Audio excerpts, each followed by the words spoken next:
Hello and welcome back to the Fantasy Playmakers. What's up, guys? For today's video, I'm going to be doing another mock draft using the Fantasy Pros Draft Wizard, and it's going to be a 12-team PPR league. We're going to be drafting at the number 12 position, so we're going to be drafting at that turn between the first and second round.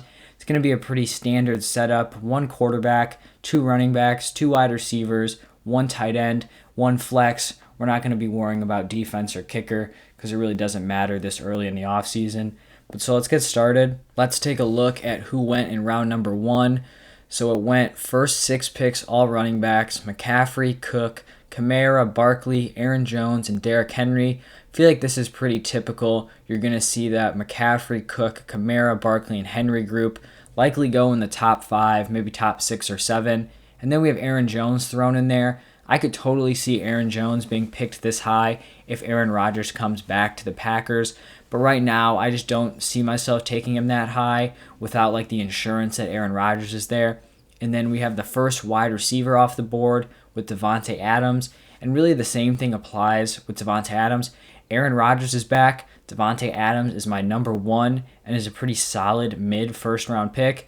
But right now, I wouldn't want to risk a draft pick on him just because I don't know what the future holds. Then we have DeAndre Swift going at the 108. I think that's a reach. I think he's more of a mid to late second round value. And then we have Tyreek Hill, right now my wide receiver 1, followed up by Ezekiel Elliott and Jonathan Taylor, who I think are both values at those 110 and 111 slots. But so now we're up with the 112. And so we're actually going to be making 2 picks here. Basically, we're going to be making back-to-back picks the entire draft. And so I definitely want to get at least one running back here. I don't want to have to wait until the 3rd and 4th round to pick up my first running back. So we're looking at Austin Eckler, Nick Chubb, Cam Akers, and Joe Mixon. Out of this group, I think I got to go with Austin Eckler. I talked about him in a video comparing him to Nick Chubb. And I was talking about how in PPR formats, you just got to go with Eckler because of his crazy receiving upside. I really think he has a good chance of putting it all together this year with a solid offensive line, new coaching staff. You know Justin Herbert's going to be a beast back there. I think it's going to be a much improved offense, more scoring opportunities, and Austin Eckler could truly have a huge year. So he's got to be the first pick here at the 112. And then we're picking again. So I could go in a couple different directions. We could look at running back again, maybe get Nick Chubb, Cam Akers, or Joe Mixon. I honestly would be fine with all of those guys at this slot. We could look at wide receiver. Stephon Diggs would probably be my guy. Right now, he's my wide receiver 2, so he would definitely be a solid pick. But I'm actually thinking about going at tight end here. Travis Kelce is still on the board, and I think he's a guy that if he falls to the second round, he's got to be a must draft. I mean, you just know exactly what you're going to get every week from him. You don't have to worry about tight end the entire year unless he gets injured, but it's not really likely because he's only missed like 2 games his entire career. So we've got to go Travis Kelce here. And it really kind of frees me up for the rest of the draft. I don't have to take a backup tight end because I'm never starting anyone over him. And I can just fill up my bench with solid running back and wide receiver options. Let's take a look and see who went off the board. It's going to be a lot of picks in between where we drafted and our next slot. So we see a pretty good combination of running backs, wide receivers, saw some quarterbacks, and a couple of tight ends go off the board. So right after we pick, we saw a run on wide receivers. Then those kind of second-tier running backs came off the board. We saw Kittle and Waller go late second, early third. That's probably going to be pretty typical in 12-team leagues. And then we saw Mahomes and Josh Allen go in the 3rd round. I don't think I'm going to be picking quarterbacks in the 3rd round. I just think there's so much value later on in drafts. I mean, you're looking at guys like Kyler Murray, who could potentially fall later than this. Lamar Jackson is going to go later than these guys by probably a couple of rounds. Guys like Tom Brady later in the draft. Just value all over the board. So I'm not going to be trying to reach for a quarterback this year. But so let's see who is available for us here at this slot. We definitely want to go at least one more running back before we pick anywhere else because I don't want to wait until 5 and 6 to get my second running back. Running back, definitely the most important position in fantasy football. And so right here, we're looking at Miles Sanders, Chris Carson, Josh Jacobs, and Myles Gaskin. I'm honestly not too psyched with these running backs that are here. I wish we had some of those younger guys, like maybe a CEH fall to here, but he did not. So if we're looking at this group, I think I'm liking Chris Carson at this slot. Seahawks want to use a workhorse this year. They're going to run the ball more. Chris Carson has been that workhorse in years past. They re-signed him, so they're going to be using him a lot. Miles Sanders, I really like the player, but I'm just concerned about his whole situation there. It's nothing against his talent, but it just seems like they keep bringing in guys to compete with him for touches. And so I just kind of want to stay away from him this year. I think he's likely going to go before maybe he probably should. So right here, I think the pick is Chris Carson. Not interested in Josh Jacobs here. I do like Myles Gaskin, but I just think Chris Carson is more of a lock to get that work than those other guys. You see here, before his injury-riddled 2020, 2018, and 2019, 1,150 plus yards in both years, 9 touchdowns. Just a really reliable running back too, and is a guy who basically always outperforms his ADP. So I'm solid picking him here as my running back too. And so here with this next pick, I could go back to the well on running back and fill that flex spot with 3 straight running backs. But I think I'm probably going to want to go wide receiver here just to make sure that wide receiver pool doesn't dry out too quickly. So right here, we're looking at Julio Jones, Amari Cooper, and Mike Evans, which are probably my favorite options at this slot. I think if I knew that Julio Jones was staying with the Falcons, or I knew he was going to a favorable spot, like maybe the Titans, somewhere like that, then I think Julio Jones would be my pick here. But with his landing spot up in the air, I don't really want to risk him going to a lesser landing spot like maybe the Raiders or the Patriots. And so I think I'm going to go with the safer pick here in Amari Cooper. He absolutely balled out last year when Dak was healthy. I think he's still going to be the wide receiver 1 in that offense, even though you have CeeDee Lamb. I mean, look at this production, 1,000-yard receiver in 5 of his 6 years in the NFL. So you just know what you're going to get with him. He does come with a little bit of inconsistency, but I'm pretty confident here taking him as my wide receiver 1. All right, let's see who came off the board after our pick. We saw a ton of wide receivers come off, only 4 running backs after us in those next 18 picks.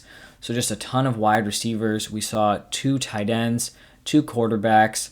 I feel like this is pretty typical. Once you have those really top-tier workhorses off the board, then people start to target that wide receiver position, maybe quarterback, tight end as well. And so let's see who is on the board for us here at this slot. I think we could go in some different slots here. I do want to lock up my running back 3 and probably get my second wide receiver. But if there is a quarterback here that's screaming out to me as a value, I'd take them. But if I'm looking at it, I don't see any huge value here. I do really like Dak Prescott this year, but there is the concern of him coming off that super serious ankle injury.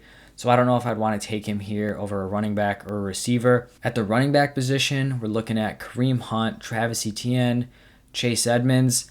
I really wish a guy like Myles Gaskin or Micah Davis fell to us here.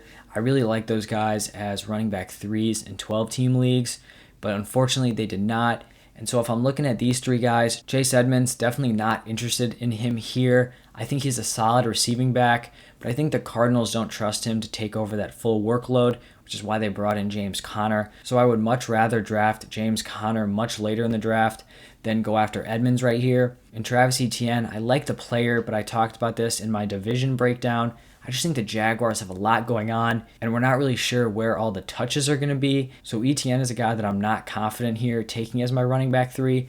I think Kareem Hunt, you know exactly what you're going to get. Eckler or Chris Carson goes down. He's a solid guy you can plug in, get you double-digit points. And if Nick Chubb goes down, then he really kind of gains that ceiling. So I think Kareem Hunt has got to be the first guy we're going with here at this turn. So now we have 3 pretty solid running backs. So it really opens up some flexibility in the later rounds. All right, so now we're probably looking at wide receiver here. We don't need tight end. Talked about how I don't love the value at quarterback. We've already got 3 running backs, so we probably want to get our wide receiver 2. If I'm looking at the guys we have available, Brandon Ayuk, I do like. T. Higgins, solid pick here. Not a big fan of Odell or Courtland Sutton this year. I think they're both very good receivers. I just don't think they're going to get enough work in their respective offenses. So right now it's going to be between Brandon Ayuk and T. Higgins. And so honestly, I think both these guys kind of have the same issues. So Brandon Ayuk last year operated as the wide receiver 1 for a lot of the season, but it was basically due to Deebo Samuel having injuries and George Kittle, so we never really got to see a big sample size of them all together to really kind of determine who the true alphas were. And then T. Higgins was the wide receiver 1 on that Bengals team last year, played really well when Joe Burrow was healthy, but then they go out and they draft Jamar Chase, which kind of muddies the water. Is Jamar Chase going to come in and be that alpha right away? He has the chemistry with Burrow, so it truly is all up in the air. I think I'm going to be leaning towards Brandon Ayuk right here. I just know the 49ers are going to be using him creatively. He's going to be getting the ball quickly. He's going to be able to make some plays in space. So I'm just going to be taking a shot here with Ayuk, but I do think it's pretty close between these two, and they kind of are in similar situations. All right, let's take a look at the draft board to see what happened. So basically, just a total mix of positions. Wow, we did actually see a run at quarterback. So we had Dak, Russ, Aaron Rodgers, Justin Herbert, Jalen Hurts, and Deshaun Watson all come off the board. Then 3 running backs, and then a ton of receivers, 2 tight ends. And so we're kind of pinned a little bit here in the quarterback department. I think there's a guy on the board that I'm going to like. But after seeing all these wide receivers picked, I'm guessing our wide receiver 3 position is going to be a little bit scarce. All right, so we do not yet have a quarterback.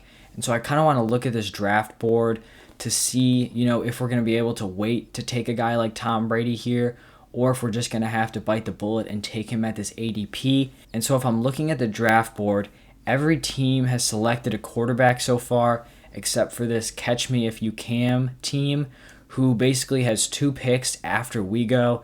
So I really don't think we're going to be able to hold off on a quarterback here, unless I'm okay getting one of those lesser guys.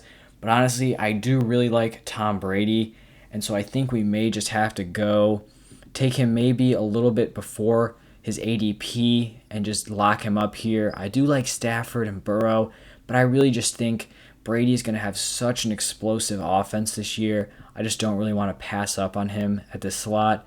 So we're going to go Tom Brady here. Fills up our starting lineup. Brady, Eckler, Carson, Cooper, Ayuk, Kelsey, and Hunt. I like that so far. And so now we could either go out and get our wide receiver 3, or we could be looking at our running back 4. If I look at the wide receivers, we've got Deebo Samuel, Jarvis Landry, Devontae Parker, Corey Davis.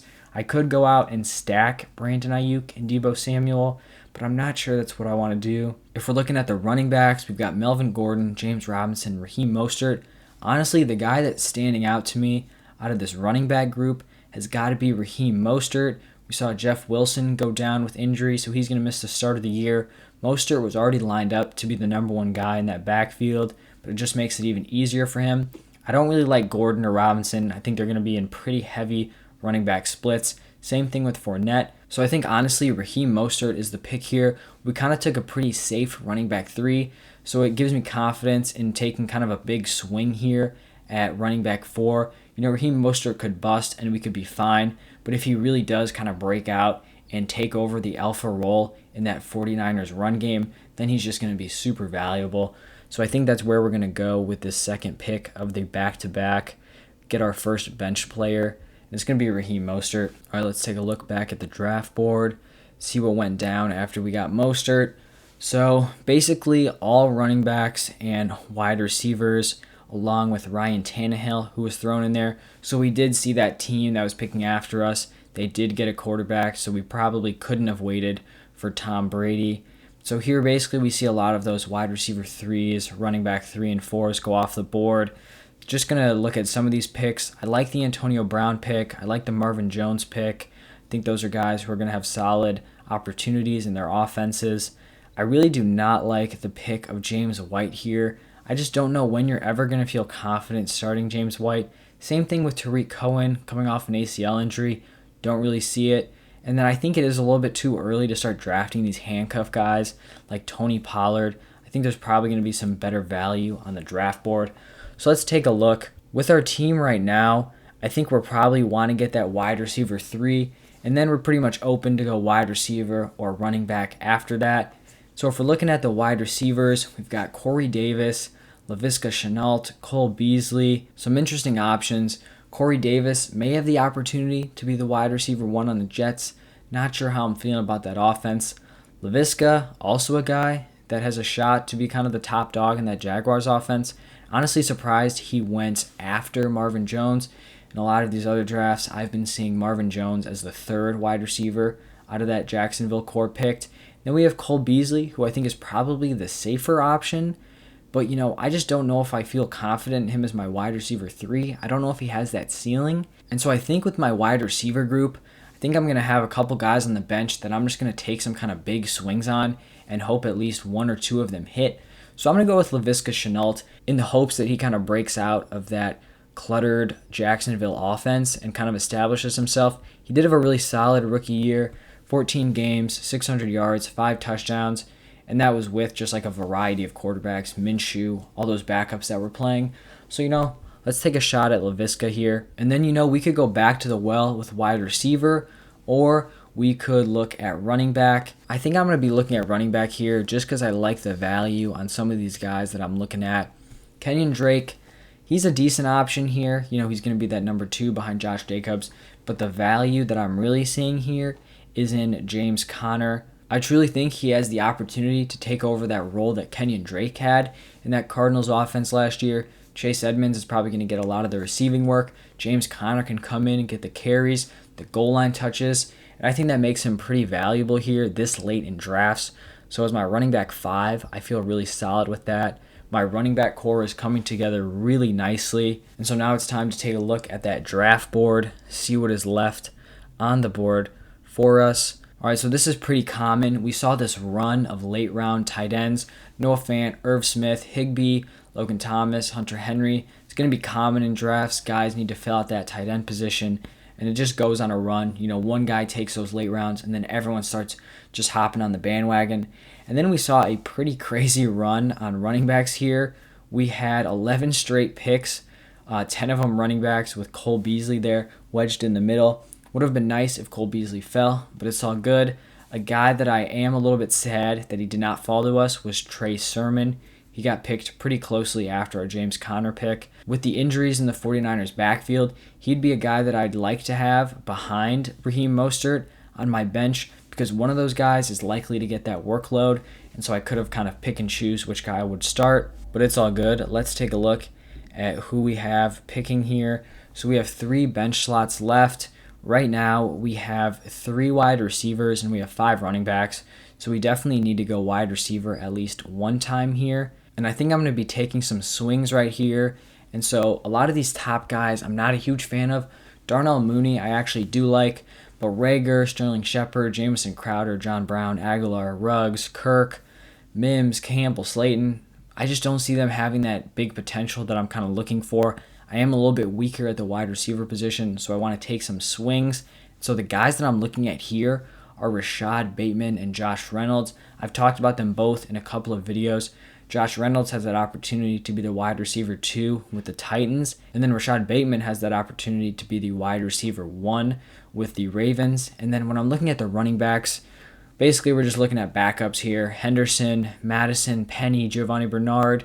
Decent receiving option actually for Tampa Bay, but I don't know if I like him here. Coleman, Mack, Wilson, Michelle, I just don't really like any of these guys' names, which is why I'm kind of glad that I have 5 solid running backs that I'm confident in. So I'm going to go with Rashad Bateman and Josh Reynolds back to back here, going with the upside plays. And so these guys are going to be my wide receiver 4 and 5s. And it's possible they both flop, but who are always on the waiver wire? There are always solid wide receiver options that you can pick up. You can't say the same thing about running backs, but wide receivers, there are going to be guys who break out and it was unexpected, and those are guys that you can pick up and just fill your roster with. So I'm comfortable taking shots on Bateman and Reynolds. All right, let's take a look back at the draft board, see what went down after we made our 2 picks. Basically all over the place. Quarterbacks, tight ends, running backs, wide receivers. Not a ton of wide receivers, but we saw another one of those runs on tight ends. You saw the people who picked late round tight end, they kind of doubled down, took 2 shots on like a backup tight end. And so here we are at the 13-12, taking the last pick of the draft. And we've got 5 wide receivers, we've got 5 running backs, 1 quarterback, 1 tight end. We could go quarterback here, maybe if Tom Brady has a really terrible matchup, or if there's a running back or wide receiver that really stands out. Not seeing anyone in the running back department that I really like. Basically all guys that are locked into backup roles, which is not something that I'm going to be interested in. Wide receiver, also not a ton of options. I could take a shot on one of these Raiders receivers who, maybe could have the number one slot. Even in Elijah Moore from the Jets, who could, come in as a rookie and be the number one. But I honestly think there may be some value here just in locking up a backup quarterback. We could go Trevor Lawrence, Kirk Cousins, Baker Mayfield, Carson Wentz. I think my favorite options here, this would be season long. So I think it's between Trevor Lawrence and Carson Wentz. I really think Carson Wentz is going to have a turnaround on the Colts. And Trevor Lawrence, he's just one of the best prospects in a long time. So we could come in right away and have success similar to Joe Burrow. Or, if he really hits maybe a Justin Herbert level impact. So I think I'm going to go Trevor Lawrence. Even though I don't love how that Jacksonville offense is shaking up for fantasy, just take a shot at him for my last pick. Could always drop him after a couple weeks to pick up some of these other free agent guys. So here we have our score. Don't pay attention to this. This is just basically how well you followed their rankings. So, if you took best player available in terms of their rankings every time, you'd have the highest score. So let's take a look at our team. Quarterback, Tom Brady. Our two running backs, Austin Eckler and Chris Carson. Wide receiver, Amari Cooper and Brandon Ayuk. Travis Kelce at tight end. Our flex is Kareem Hunt. Then we have Raheem Mostert, Laviska Shenault, James Conner, Rashad Bateman, Josh Reynolds, and Trevor Lawrence rounding out our bench. I feel pretty solid here at quarterback with Tom Brady. He has all his weapons coming back, and they're really top tier weapons. Mike Evans, Chris Godwin, Antonio Brown, Scotty Miller. You've got Gronk. You've got O.J. Howard. You've got Cam Brate. Then you've got the running backs Fournette and Rojo, and they brought in Giovanni Bernard to be the pass-catching back, which really was what they were missing. So I would not be surprised if Brady had like a top half QB1 performance. Then running backs, I think our guys are really solid. Eckler, Carson, Kareem Hunt, a solid top three. Then Mostert, I think, has a ton of potential. James Conner also, with how late we got him, a guy that could potentially lead a backfield in carries, is very valuable. If we were finding a weakness in this team, it would definitely be at wide receiver. I do think Amari Cooper can put up wide receiver 1 numbers, but he's probably a bottom end wide receiver 1. Same with Brandon Ayuk, probably a bottom tier wide receiver 2. And then basically we just took shots on guys that we thought could have that wide receiver 2 potential. Laviska Shenault, we don't really know how that Jacksonville offense is going to shake out. And then Rashad Bateman, Josh Reynolds, both guys that I think have solid opportunity if their kind of talent can produce. And then tight end position, super strong, best tight end in the game, easy weekly start. He's going to finish as the tight end 1 again unless he somehow gets injured. And then Trevor Lawrence as our QB2, solid with that. So I'm pretty happy with how this draft turned out. Let me know your guys' thoughts in the comments. How do you think this draft went? Were there any different picks that you guys would have made? If you guys enjoyed the video, please make sure you leave a like and subscribe. That really helps the channel out a lot. Thank you guys so much for watching and listening. I'll see you guys tomorrow.